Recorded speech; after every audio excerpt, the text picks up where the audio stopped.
बिलाखे drama खुमार खत्म हो चुका है। इसकी लास्ट एपिसोड आ चुकी है और इस ड्रामे ने निस सेंचुरी मुकम्मल की है एपिसोड्स में। आज की इस वीडियो में मैं आपको बताने लगा हूँ कि इस ड्रामे में ऐसी कौन सी मिस्टेक्स थी जो कि नहीं होनी चाहिए थी और इस ड्रामे को हमने क्यों देखा और इस ड्रामे की ओवरऑल स्टोरी का लेवल क्या था। आज की वीडियो में मैं आपको बताने लगा हूँ। देखिए, खुमार ड्रामा फिरोज खान का ड्रामा था और आप सब जानते हैं कि फिरोज खान की जो फैन फॉलोइंग है बहुत ज्यादा है बाकी तमाम एक्टर से और बहुत लोग उसको लाइक करते हैं। और फिरोज खान के पिछले कुछ सालों से उसकी पर्सनल लाइफ को लेकर कुछ कंट्रोवर्सी चल रही थी और हमें ये लग रहा था कि फिरोज खान का ड्रामा नहीं आएगा और हम बहुत वेट कर रहे थे और बहुत ज्यादा एक्साइटेड थे उसके किसी नए प्रोजेक्ट में काम करने पे। तो उसी मोमेंट में दो ड्रामे उसके आगे, अखाड़ा और खुमार। अखाड़ा तो अभी चल रहा है और खुमार की लास्ट एपिसोड आ चुकी है। खुमार ड्रामे को देखने की वाहिद जो रीजन थी वो फिरोज खान थी और इस ड्रामे को हमने पूरा देखा, एंजॉय किया और इस ड्रामे में हमें काफी हद तक एंटरटेन भी किया। लेकिन एक बात तो तय है कि अगर ये ड्रामा फिरोज खान का ना होता तो मैं तो ना देखता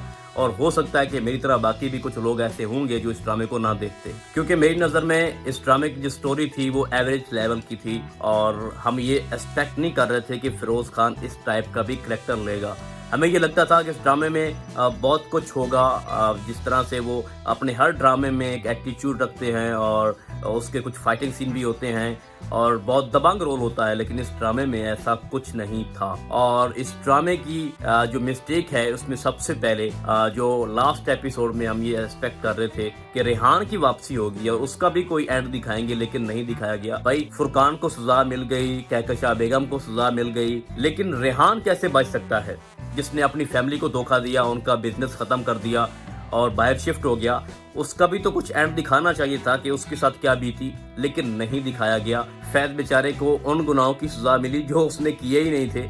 और हरीम को तो मैं बात अब क्या बताऊं आपको कि पूरे ड्रामे में वो हमेशा रोती रही है। जो भी सीन उसका हमने देखा वो रो रही है, चाहे वो खुश है तब भी रो रही है, अगर वो गमगीन है तब भी उसकी आंखों से आंसू टपक रहे हैं। एक और चीज जो हमने देखी इस ड्रामे में कि मियां बीवी के दरमियान मिसअंडरस्टैंडिंग होती रहती हैं, लेकिन एक शौहर के लिए बहुत मुश्किल होता है कि उसकी बीवी किसी और के साथ पिक एंड ड्रॉप हो रहा है, उसके ऑफिस में काम करती है तो वो सर नहीं है, वो ऐसा लग रहा है जैसे उससे मोहब्बत करने लग गया है। फिर काफी पीते हुए पकड़े जाना, हरीम का और मुदस्सिर का साहिल समंदर पे जाना और हर जगह उसको फैज ने पकड़ा है। लेकिन जब फैज उनसे बात करना चाह रहा होता है तो मुदस्सिर आगे से उसको जुमले कसता है कि ये आपका बिजनेस नहीं है, ये आपका मैटर नहीं है और हमारी मर्जी, हम पर्सनल लाइफ में जो कुछ करें। भाई पागल आदमी, वो उसकी बीवी है और तुम इस तरह कैसे उससे बातें कर सकते हो।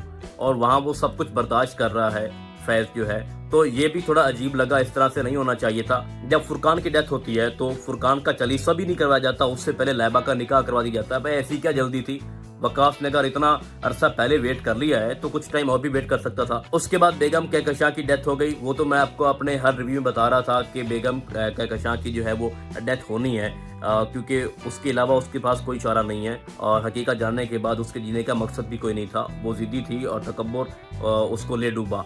तो उसकी डेथ के फौरन बाद जो अगला सीन दिखाया गया है कि सॉन्ग चल गया है, हरीम और फैज आपस में बहुत ज़्यादा खुश हैं। यहाँ पे अगर ये लिख देते कि आफ्टर 6 मंथ या आफ्टर 3-2 मंथ तो ज़्यादा बेटर लगता, लेकिन बहुत जल्दी से उसको वाइंड अप किया गया है। इसके बाद हमने ये देखा कि जब फैज ने बार बार माफ़ी मांगी है मुदस्सिर से भी, जबकि मुझे नहीं लगता कि कुछ बनता था मुदस्सिर से माफ़ी मांगना, और एट द एंड मुदस्सिर ने बहुत अहम रोल प्ले किया है और उसने उन दोनों को मिलवा दिया और उसने उसकी आंखों में देखा है कि जो हरीम है वो आज भी फैज से मोहब्बत करती है। तो क्योंकि उसका शुरू से ही बहुत शरीफाना कैरेक्टर दिखाया गया है तो उस पर यही जचता था जो उसने किया। लेकिन फैज ने जब हरीम से माफ़ी मांगी तो नहीं दिखाया गया कि फैज उसके बाप से भी माफ़ी मांगता, उसके भाई रूफी से भी माफी मांगता, क्योंकि रूफी और फैज बहुत अच्छे दोस्त थे और हमेशा हर मुश्किल में फैज ने रूफी की मदद की। तो इस लिहाज से स्पेशली माफी रूफी से बनती थी कि मैंने तुम्हारी बहन के साथ बहुत ज्यादती की और उसका कोई एहसास नहीं किया और इतने बड़े ब्लेम लगाए मैंने,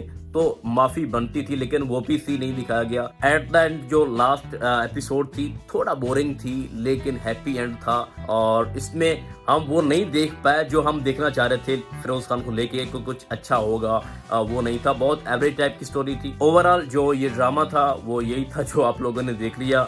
अब फिरोज खान का एक नया ड्रामा आ रहा है हमराज, जो कि उसकी ऑफिशियल अनाउंसमेंट हुई है और उसका भी टीजर कोई लॉन्च नहीं हुआ, तो उस पर भी हम एक अलग से वीडियो बनाएंगे। और फिरोज खान की वापसी जो है वो बहुत अच्छे अंदाज से हुई है। अखाड़ा बहुत अच्छा जा रहा है उसका और उसकी एक फिल्म भी आ रही है लक लग गए मे बी कि इस ईद पे वो रिलीज हो जाए। तो फिलहाल आज की वीडियो में बस इतना ही। हम आपको बहुत जल्द मिलेंगे किसी और ड्रामे के नए रिव्यू में। तब तक के लिए अल्लाह हाफिज़।